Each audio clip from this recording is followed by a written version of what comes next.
Chapter 1. Mother opens the door and peers out through a crack in the night. Cool breeze cross sleepy cheeks, red from the wine and shame of sneaking around her own house, having waited this long for dark and a few hours hence, just to be sure. Nellie abandons her vigil by the door and squeezes between Mother's legs, her short, stocky body trundling down the steps, triggering the motion-activated lights that Mother had planned on disconnecting. Moths recommence their perpetual orbit, some having overshot their mark, getting caught in the webs beneath the eaves.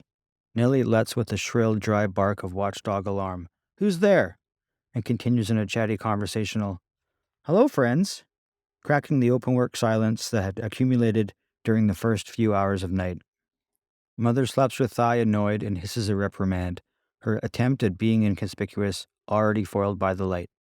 She does a slow, clockwise turn, making a show of looking natural, scanning the sky with its complement of stars, emaciated, light-starved bodies, half-risen in ruins, relics of remote times, a wagon with its wheels off, thigh of the bull, preserved in absolute zero of deep space, the rest eaten away over a period of 1 billion or so years. Gradually she lets her gaze fall to the ground, pretending to inspect something there as she nears the extremity of her circuit, throwing a casual glance, just a flash really, over the hedge at the house next door to where a woman stands in the window of an upper room, the extra-missionary lines of the woman's gaze bringing her into palpability, the focus of some inordinate attention. She shivers self-consciously, shrugs, and strolls down onto the old road, soon to be paved when construction on the mountainside begins. She's not looking forward to this.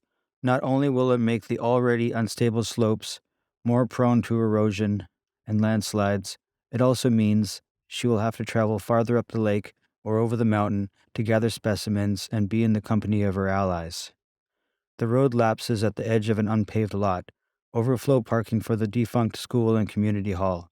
Nellie bounds over loose gravel, knocking rocks together in calamitous conflict with her surroundings. Mother follows behind, smoothing the disturbance into an even distribution of energy, rejoining the road on the other side where it winds leisurely up a hill. The sustained crash of falling water grows louder. A stream runs with the road, veering into their path as if they were walking through it, a blur of gravel shifting beneath their feet. Crunch, crunch, gurgle, gurgle, catch. The ears, the eyes lie. Nellie scrambles down the embankment and laps at the water. Mother kneels at a place farther upstream, sipping from cupped hands. They cross on stones and stop at the point where the road forks into an upper and lower arm, the upper reaching behind the dam to the source stream, the lower going a ways into the forest. They take the lower, pausing at the tree line, proceeding only once Mother has found her stride. Knees tucked in, chin to chest, with short, fast jerks, avoiding obstacles known and unknown as she deviates minutely from the trail. Animals scurry through underbrush and climb trees, making shrill, strident sounds. At a decisive point, Mother and Nellie begin their ascent. Albedo outcroppings rising to summit stands of evergreens, limning a field of tall grass, shifting in the breeze that sweeps off the lake.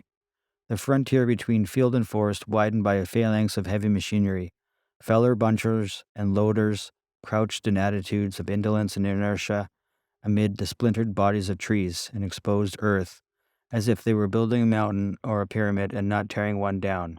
Mother climbs the great steps of one of the machines, while it hunkers there immobile and reaches under its smooth carapace, removing parts with the tools she carries in the pockets of her loose-fitting clothes.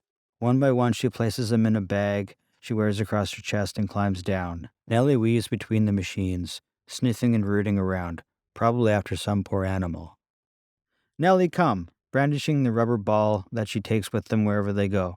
Nellie breaks into a run before the ball is even in the air, anticipating its descent somewhere in the tall grass. Startled insects rush skyward on short abortive missions to the moon, a backlit paper cover when clouds roll past. Unable to locate the ball, Nellie abandons her search and proceeds to the edge of the cliff. Mother approaches from a slightly oblique angle and perches herself atop a precarious crag of rock, legs spaced shoulder-width apart, arms raised in a V. Wind fills her womb, lifts and twirls her like a dance partner, pebbles rolling lakeward as she skitters over sharp rocks and grass. Nellie snaps at the hem of her dress, barking and growling neurotically into the dark, ears folded back, sitting low on her haunches, baring fangs to invisible attackers. A figure detaches from the edge of the forest and floats effortlessly through the field, coming to rest beneath a tall maple. Mother inhales, dry, expectorant, and steps away from the precipice, leaning toward Ruth's hiding spot. If she were to take a defensive stance, Ruth would use the ambient energy, that of a rock struck against another, to her advantage, feeding off the fear and perturbability that her presence evokes in others. Cutting her session a little short, Mother returns the way she came, her shadow stretched up and out to make her appear more formidable.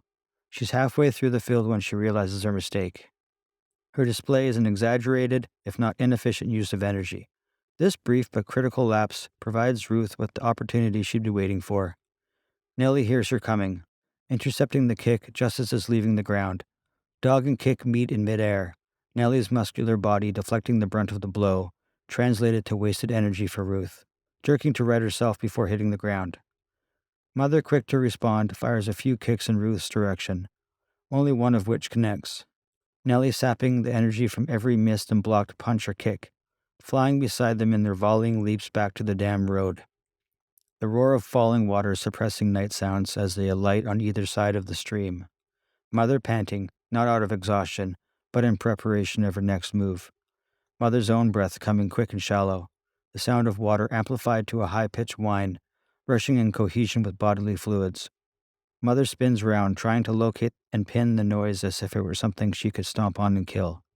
She doesn't actually come out and say it, but she knows, Mother does, flashed onto the tabula of her mind, something so terrible that it could only be the truth, and true only of this woman who had tried everything in her power and beyond, short of killing her, so Mother feels it's partly her fault for not just giving in, though it wasn't hers to give, believing naively that she would always be a step ahead, on the trail and in her mind, though Ruth had already veered off onto her own path, heading her off from above. Too late to dispel, this terminal lapse into doubt is all it takes to sink her in the waters swelling around her in the dark. It freezes her there, in stasis, the viscous sound filling her lungs.